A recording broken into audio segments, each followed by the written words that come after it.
Do you have the other YouTube thing pulled up too? I do, yes.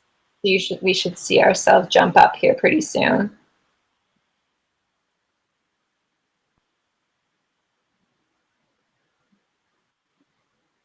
Jump up here pretty soon. All right. Oh, I'm just gonna mute it there. Okay, so I see you. I don't know why it's just on you. Oh, just gonna mute it there. Okay, so I see you. I don't know why it's just on. Okay, so I muted that one on YouTube. Everyone can hear me. Okay, so that I don't hear two of me. That's right? Right, I've got mine muted too, so you won't hear twice. So you'll see it's like a little bit delayed. Okay, perfect. I'm wondering, I mean, let's see if you are presented to everyone. Let's see if, I just want to see if this switches over to me, and then I've got like a present to everyone button, so it's so funny. Maybe it won't jump over. That's weird. Oh, maybe now it will. I just clicked the little icon and it switched our screen. So I'm just going to see if it switches over and then we'll rock and roll.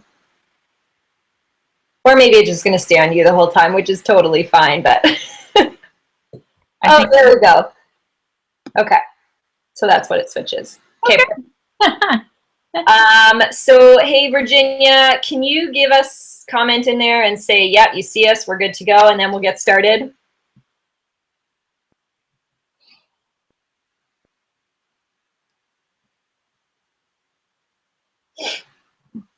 Or Kelsey, anybody?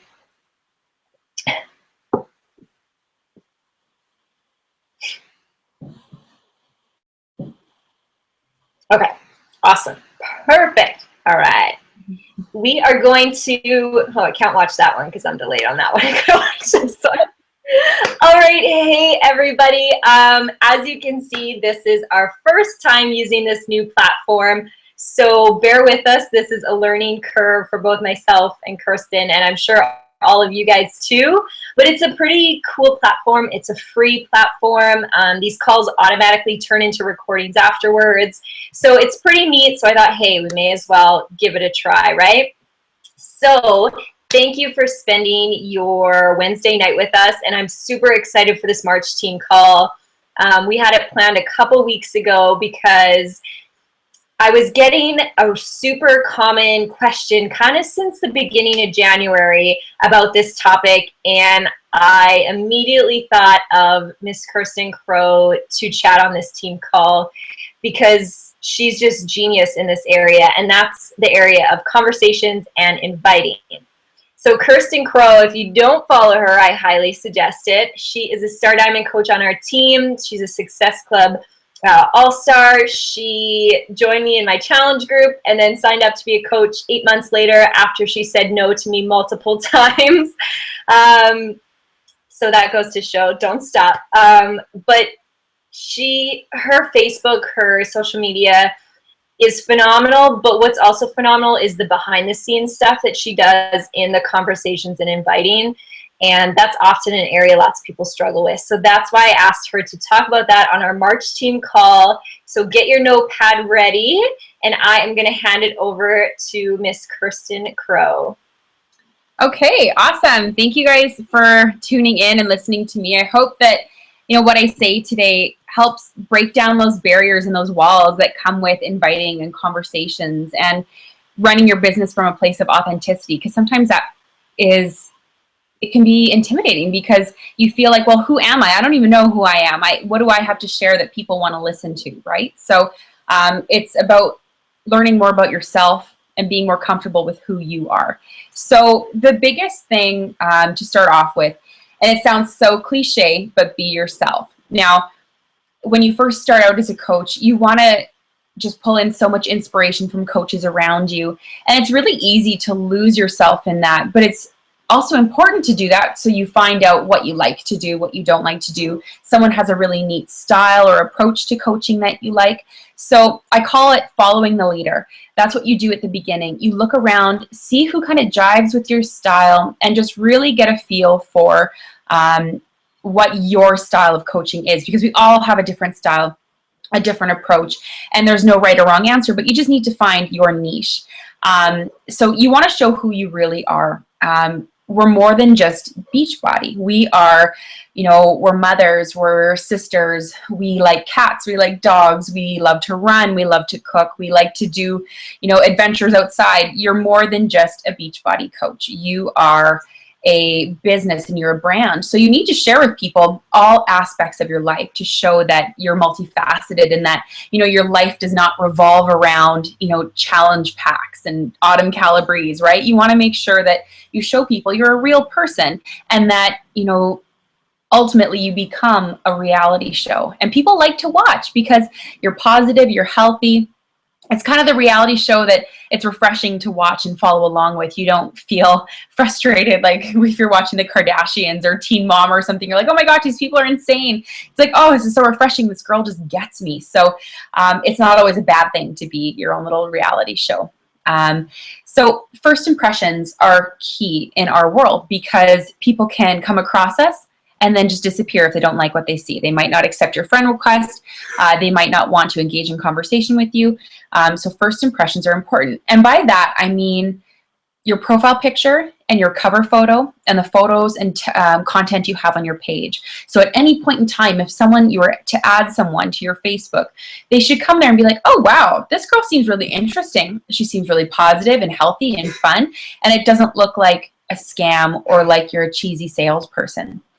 The number one thing, you guys, you need a really clear, happy, lovely photo of your gorgeous face, because if it's a photo of you in a group and people can't really tell who you are, or if it's a photo of your kids are adorable and you'll post about them a lot in your timeline, but you need to have a photo of you so that people know exactly who they're dealing with, and that takes down a barrier of who the heck is this person. So if it's a picture of your face up front, no, things in front and not a bunch of people, so they have to decide which one is she. They know who you are, and that's their first impression. The same thing comes with a cover photo. Go to any of the top coaches on this team or, beyond. Their cover photo is almost like a little mini journal. It'll usually kind of just show a little bit about them. If you have kids, you might have, a picture of you and your kids, a picture of you running, a pretty picture of you and your husband at a fancy dinner you went to, and then, something else on the side, and then maybe just some brief text on it. But it ultimately becomes that journal for people to come across. So people want to know about you, but they probably aren't going to ask. So if you have a cover photo that's open and available and they can read a little bit about you, people like to do that. They guarantee you more people do that than you think. So having some content in there, having information in there about what you do and what your mission is and what your role is as their friend on Facebook. So go through mine, go through Morgan's, Virginia's, whoever you want, go through and just see how we do that. And then from there, you can kind of make your own, what I call following the leader. So we do set these out for you, and it's duplicatable behavior. And that's the best part about this business is everything that we do, you can do. So just think about that. First impressions are really important when it comes to building a relationship with someone, because you won't be able to make that contact if they don't accept your friend request. So just be really approachable and really open with who you are as that first impression. So in order to grow your business, you need to grow your friends list. And I know a lot of people are like, oh gosh, how do I do that? And I tell my coaches every single day you need to do that, because your warm market, your friends and your family, they help you out when you first get started. They're really excited to join you because you've had really good results. But for me, when I first started coaching, I had like 120 friends on Facebook. I just didn't have a ton of friends. I had really close people that I went to school with, some family, some friends from back home, and that was it. So ultimately it becomes adding friends of friends and friends of friends and friends of friends, and it's going to grow and grow and grow. Now you might think, oh gosh, isn't that strange? It is if you add them and say nothing, and just add them and do nothing. So what you have to do is once they accept your friend request, you send them a message, a welcome, a hello, kind of an icebreaker, if you will, so that they're not feeling like, who on earth is this girl? I have like 2 mutual friends with her, no clue where she's from. She's from somewhere in Canada. Like, I have no idea who that is. You need to say, hey, thank you so much for accepting my random friend request, and make it sound like you. Like, this is what I would say. But you need to make sure that you just break that ice. So, hi, my name's Kyrstin. Thank you for accepting this random friend request. I'm a personal wellness coach. I post a lot about healthy recipes, positive body image, self-love, and just try and build a stronger community on Facebook of uplifted and supported women. I hope you like what I post. If you ever have any questions, let me know. Thanks again for all your support ahead of time. That's it. So I never post about Beachbody, don't talk about challenge packs or 21-day fix, none of that. Because if you're coming right out of the gates being like, hey, I'm a coach, do you want to buy a challenge pack? It's just like, whoa, whoa, whoa, back up. I don't know you. Like, you could be selling me Lord knows what. So no, I don't want to buy anything from you. So you need to create those relationships and establish that first. So those messages 100% to every single person that you add and that they accept your friend request, that has to get done. And that will ultimately, some people don't respond, and that's fine, but very rarely are you going to get anything negative back because your intentions are so good. You can't deny that, if they go scrolling through your Facebook, they'll see, oh, recipes, healthy living. She talks about a workout program she's doing, pictures of her cat, more pictures of her cat, and a couple more pictures of her cat. Like, she's probably not crazy. Well, okay, she may be a crazy cat lady, but she's not going to, stalk me or something weird. So that's important. And have this template copy and pasted somewhere. So you don't have to type it out every single time. Have it in a note in your phone. So every time you see, oh, someone accepted my friend request, copy and paste, but then make it personal. So, because we're not robots, right? We're humans, and we don't want to sound like robots. So you paste that in there and then add some personal points to it. So if that individual has, a cat or a dog or kids, or they just got married, make a comment about that to show that you actually looked at their page and say, your dress was stunning. I just thought you should know you looked amazing on your wedding day. Something simple like that. And obviously don't say things you don't mean. I would never tell anyone to say anything they didn't actually feel, but just be authentic and be kind. And you'd be amazed at how well people respond to a compliment and a welcome, because sometimes people get friend requests on Facebook and then that's it, no dialogue whatsoever. And that's weird to me. That's strange. So you should at least give them the courtesy of telling them who you are. Ask questions and listen. I want you to do a lot more listening if you can than asking questions. So don't just give them information about, challenge packs and programs. Find out more about them. Learn about who they are. If they say something about, I'm really busy with school, I need something that fits in my workout program or fits with my school schedule. Instead of jumping right away, well, I have a program for you that's 22 minutes long. Ask them what they're taking in school. Ask them what they do and where they go to school. Ask those questions, because that dialogue is important. And I know I would feel better if someone actually wanted to have a conversation with me. You feel a little bit warm. You feel, definitely like you're creating that rapport, and you feel more comfortable about making a transaction with this person after exchanging some information.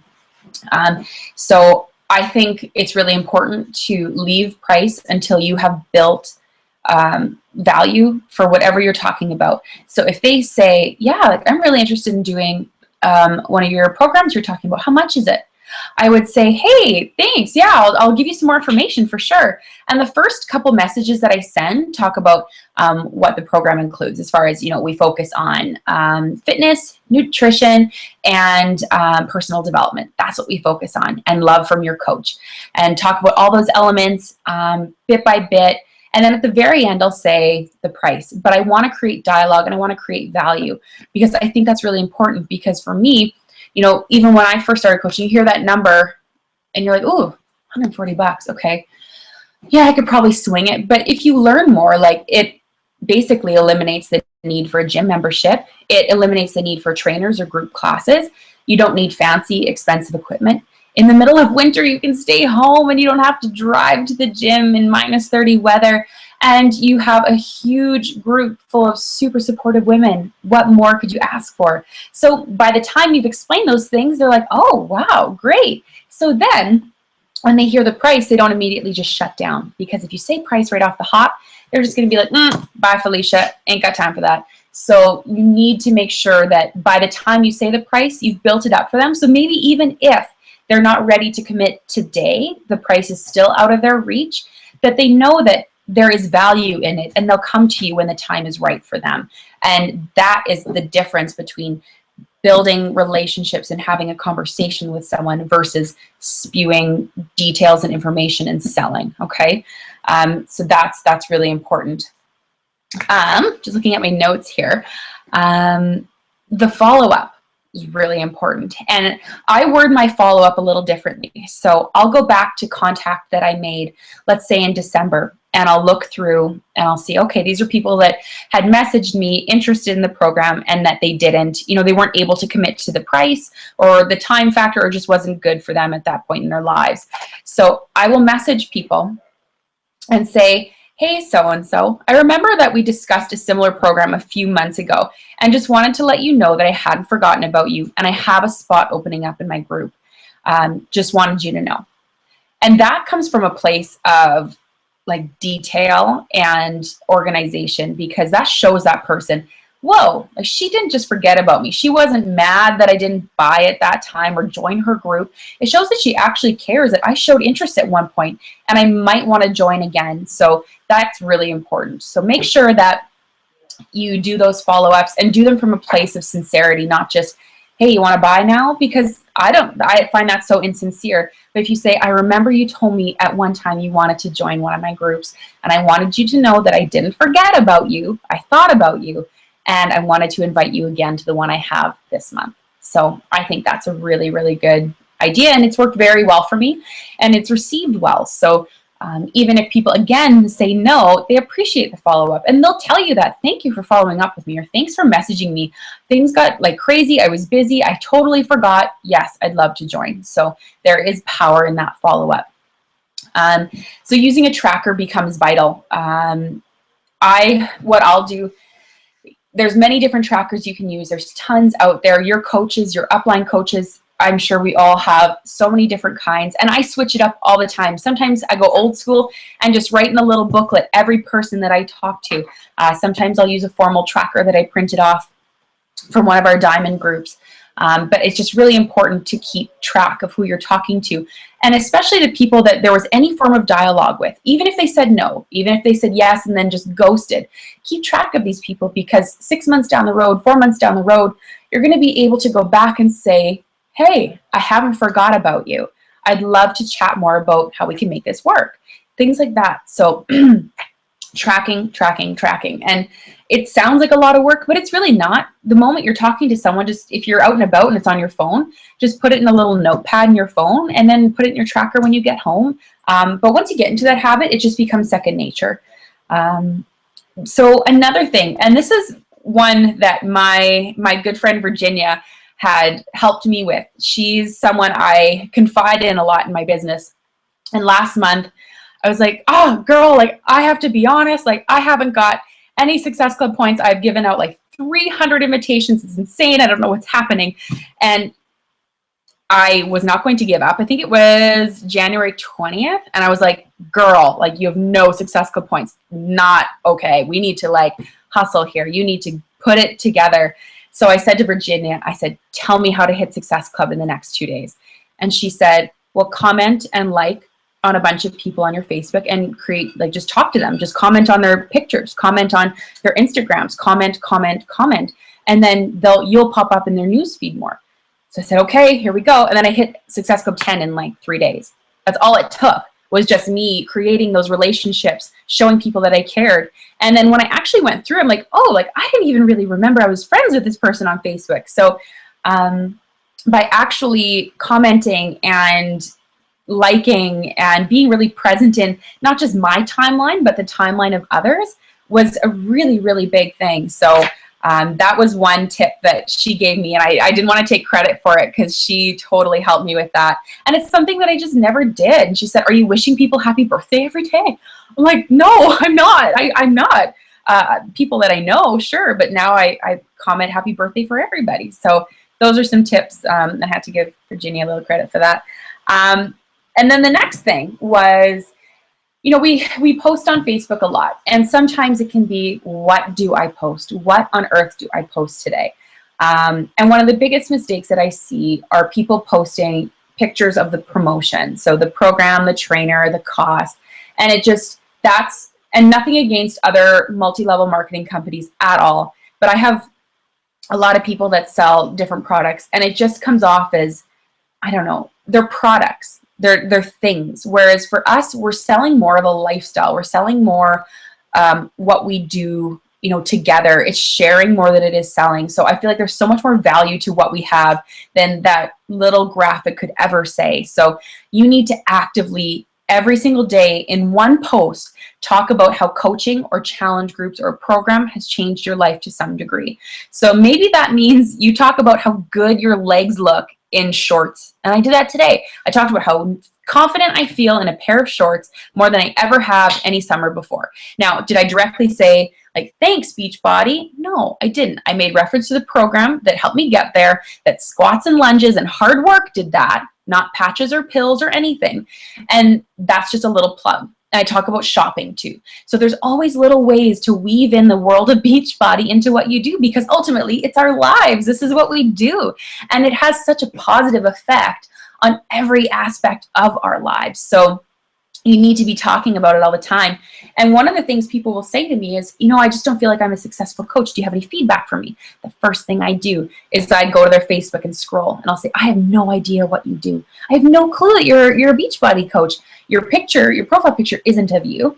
Nowhere does it say that you coach. You don't talk about coaching. Sometimes you put up a sweaty selfie, but that's not very descriptive. So you need to just embrace it, be confident, don't care what people think. If someone makes fun of you for coaching, like, get over it. For whatever reason, it's totally okay to put pictures up of you, drunk at the bar, but heaven forbid you take a picture of how proud you are and how confident you are after a workout program. So right now, you make yourself a pact that you're going to not care what anyone thinks, you're going to embrace it, and you're going to dive in. Because if you want to be successful, you have to dive in 100%. Okay.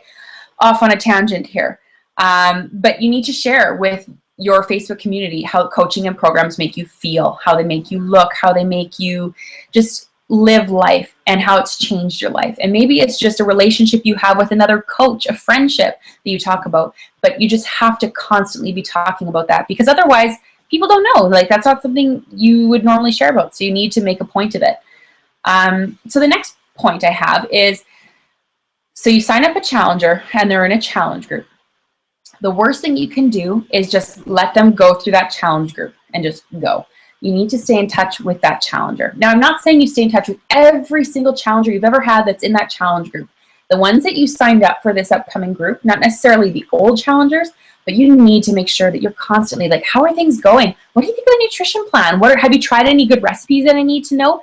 Keep them engaged on a one-on-one level. Again, that relationship, that connection, because as we all know, challengers make the best coaches. And sometimes they don't even realize it. And we're like, girlfriend, you are a coach. You've been doing everything I've been doing. You're just not getting paid for it. So by keeping that dialogue going, keeping them on track, that will be worthwhile for you in the end. So again, relationships with their challengers, not just in the group, but on one-on-one chats or texting or phone calls, whatever it is. Just ask them, do you need like a one-on-one call? How are things going? Do you need to brainstorm? And then just really pumping them up, because that's what we're here for. We're coaches, we're cheerleaders, we're mentors. So we need to do what we promised we would do, and not just, put them in a challenge group and just hope that they post every day. So it will increase the likelihood of them wanting to become a coach. You can't twist anyone's arm or, change their mind, but sometimes by being a really good coach and by becoming a good friend and running really good challenge groups, people will realize, like, you know what? I don't know how or why, but I just want to be a part of this community, and I need to figure out more. So that's important. And I say this to my team all the time, that your vibe attracts your tribe. And I'm always so blown away. Like I sit back and I'll scroll through my team page, or I'll look through my coaches' pages, and I'm just floored because I feel like I have so much in common with these people, and they're all just such kindred spirits, and I love them so much. And I'm thinking, how did this happen? Like, what are the chances that these people believed in me and believed in the power of this company and the opportunity? But it's because your vibe attracts your tribe. What you're emitting, you will get back. So I find myself to be kind of silly, fun, lighthearted, pretty modest, I guess, and just like a real down-home family girl. And I feel like that is what my team is full of. So if you're a fitness guru or like a stretchy pretzel yoga girl and you emit like so much good vibes, you'll probably attract like people, right? So people who love yoga, who like meditation, who like Reiki or whatever it is, your vibe attracts your tribe. So, but in order for that to happen, you need to emit that vibe. You need to put that out there. So you need to share who you are. And then again, goes back to building relationships with these people and with your followers. And, you know, one of the things I found is not, if someone can't join a challenge group for whatever reason, cost, or, you know, it's just not the right time, don't necessarily give up on them. And you know the ones that I'm talking about that are constantly liking and following, and they just, you know that they're so close. Just don't give up on them. Be kind to them. Share recipes with them. Give them, you know, kind words if they're having a down day and they post about it on Facebook. You know, just be a good friend, because I know in my message, my welcome message, I say that my mission is to make Facebook a kinder and more positive place. And even if I can't do that, you know, through a beach body sense to them, at least I can just be a good Facebook friend to them, because sometimes that's hard to come by. So just being a really good person and building relationships, there's no harm in that. And I believe in good karma. So I think that will only benefit me. So what's another one I have here? Okay. So if your heart is only half in, you cannot expect your team of coaches' hearts to be in it any more than that. So you're either all in or you're only kind of in. But you can't be upset when your team of coaches have that same desire about coaching or lack thereof. So you need to either, you know, change your viewpoint or just step it up a notch or just do some personal development and gain that confidence. But you need to become a leader. Ultimately, you need to be stronger, and you need to lead these people, and not from the front. You're not a dictator, but you want to be in the thick of it with them and help them come along with you. So just be the coach that your team needs. And ultimately, when you change your mindset, like fake it till you make it, right? I remember thinking in my head, like, I'm going to be the next Lindsay Matway. I'm going to be the next Lindsay Matway. And I changed my mindset to being, I'm going to be like Kyrstin Crow, top 10 coach, whatever, you know, like you just have to change your mindset, because what you think it will become. So just be more positive about it and just be a better leader. And I know it's like, oh, she said be a better leader. What does that mean? But just, you know that there's training available. You know that there's so many opportunities to grow your business and ways that you can excel. So just don't give yourself bullshit excuses. Just go for it. And then one of the other things was share valuable content. Don't spam. Be authentic, stay present, and don't just disappear. So again, going back to like ads and stuff, no one wants to see that. No one wants to see like promo, sale, month of March, you can get this program, this price. Like, ugh, I don't need your Tupperware. Like, I don't want that. You need to just share your journey, share your story. I would much rather see a picture of your face holding up a little pyramid stacked little pile of 21 Day Fix containers, smiling with little bullet points talking about what each container holds. That's valuable. That's content, and that's you. You're going to get way more likes and way more traffic when your face is in the picture than you are if it's just stock photo. So just keep that in mind and just try and practice that every single day. Now, the question again is, but I have exams. I'm busy. I worked 15 hours yesterday. There's no way I can do it. Go to Pinterest. Find a quote that you like. Type it out. I always tell people, type out that quote instead of taking that image and posting it on Facebook. Because how many times you just scroll through, you're like, yeah, Pinterest. But if you see someone type something out, we're a little bit more likely to stop. And you'll notice that I do that I'll type out quotes or funny things, and then you get a lot more traffic on it. So if you're busy, you're crammed, you don't have time, Maybe you're at the hospital, you're just getting off a shift and you're dog tired. Take a picture of your dog tired face and say, I'm exhausted. I can't wait to get a good night's sleep, wake up and hammer out my new program tomorrow. Done. Or, quote, maybe find a recipe online and post it. It doesn't have to be really thought out and really intense. It just needs to be there, and it needs to be valuable to some degree. So that's important. And don't disappear. If you're gone for 4 days on Facebook, and then all of a sudden, a new program's out. Oh, there she is, back again. Like, there's a sale. Don't be that coach. Don't be the coach that's only around to, at the beginning of the month, and you're like, ooh, I hope I hit Success Club. And then halfway, you're like, haven't hit Success Club. I'm done. Wait till next month, So just give it your all every single day, and act like every single day is the last day of the month, and you only have a few hours left to lock in your goal. So if your goal was to help another person out, you're going to hustle your butt, right? So that's really important, to keep that drive and that intensity every single day. And, we have off days, or we have days where we're busy, but that's when it's okay, because if you're actually, away vacationing with family, or you're busy, there's a tragedy at home or something, you have the freedom to do that, because every other day you hustle and you bust your butt, right? So that's why we do that. So when times come up and we want a day off, it's warranted. So, and then my last few points here are: share real life, not just the highlight reel. It can be annoying if someone's perfect and their hair is always good and their eyebrows are never smudged, and life always seems to be going their way. You think they're perfect, nothing could go wrong. I could never do what she does, because she does it so flawlessly. But you need to prove to people that we're perfectly imperfect, and that we embrace all the ups and the downs, that our community of coaches and our challenge groups and these worker programs have trained us to be stronger people and trained us to handle adversity better. So you need to share with people the real and raw you, the authentic things that happen behind the scenes. And I think that goes a long way, when people know that, we too go through struggles and we overcome them too. So that's really important. Believing in the products, the programs, and what you can offer as a coach. So that comes to confidence. And I know that's not something that happens overnight, but it's something that you have to take control of. You have to be the one to do personal development. You have to be the one to put in the time and the hours into developing a higher self-esteem. Yes, challenge groups help with that. I attest to that.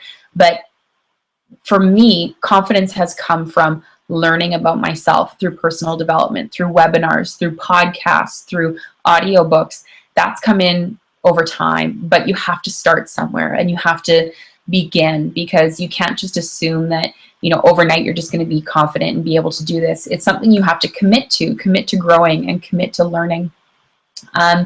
So yeah, you want to just believe in yourself, I guess. That's all I can really say is, learn more about yourself. Talk as if you were talking to someone across the table from you. You wouldn't immediately jump out of the gates and sell. You would probably chit chat, right? You would talk like a real person. And sometimes it's hard to convey over chat, but you have the option of voice recording and in the Messenger app, which is really good. I love using that. And people can put, a voice to it, and then they can hear the excitement and the sincerity in your voice. So, the power of conversation. It's amazing what can happen when you actually just start talking to people and having real conversations with them. So that's kind of my spiel so far. I don't know. Does anyone have any questions? I'll look back in the little chat here. Morgan, do you have any questions? No, that was, oh my gosh. I'm going to keep it on you right now, but I have 1, 2, 3 pages of notes. I don't think I'm going to sleep tonight. I got things to do now. But I just think you pretty much nailed it on the head when you said, make this a conversation. Make this like you're having coffee with somebody and visiting.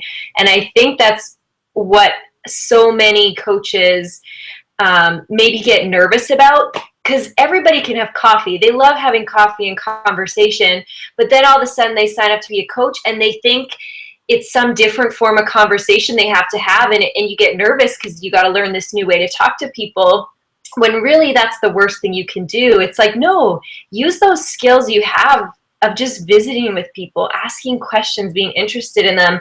And you took a complicated fear that so many of us have and really just simplified it as just that. And it seems so natural. And I've got a question for you, actually.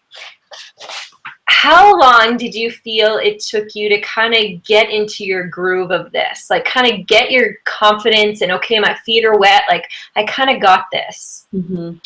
I would say the first few months definitely had some growing pains because I was really bad at playing the comparison game. And at that time in my community, Beachbody was actually fairly new to Saskatchewan anyways. And so locally, there wasn't a lot of inspiration I pulled from. So I ended up following a lot of top coaches and down in the States, mostly from Lindsay's family. And I was like, oh my gosh, like I'm nowhere near as successful as they are. But then when you realize that this is my business, I'm the only one that has control over this. And none of those people had their businesses handed to them. They hustled their butt. And that's why they're at where they're at today. So I would say probably, and it was way too late, but I would say like 8 months in, I realized the potential. And I kick myself every single day for that, because if I would have just believed in myself, and I had an issue with worrying about what people thought. I thought, oh, everyone's going to make fun of me, and oh, this is going to be so embarrassing. And then once I got over that, my business was booming and just grew. And I'm like, I had no idea that I just wanted my shake to be covered. That's all I wanted every month. And I was happy. That was considered successful if my shake was covered. And now, over the last, it'll be 2 years in April that I've been coaching. And you think, wow, like there's no way that this is happening. Like, how did this change so drastically? But if you're doubting yourself or you have reservations, your future self will thank you if you just stop that right now and just start believing in yourself today. So. Mm-hmm. And I think, like, sometimes when I get caught up in that comparison, sometimes if I have time, I'll go back in one of those coaches that I think is so successful. I'll like go back to the start of their news feed when they became a coach and be like, oh, well, my posts are okay then if like that's where they started, right? Because everybody starts somewhere. You can't compare your chapter 1 with somebody else's, final chapter. Okay, so let's wrap it up with this question. Where kind of were you before coaching, and where are you kind of now? What's the biggest changes you see? So before coaching, I was a very unhappy, unconfident, kind of a lost soul, so to speak. I had gone to school. I became a dental hygienist. I was working, and I just felt unfulfilled. Like I felt like I'm a very creative person by nature. But in the health field, you don't really have an outlet that way.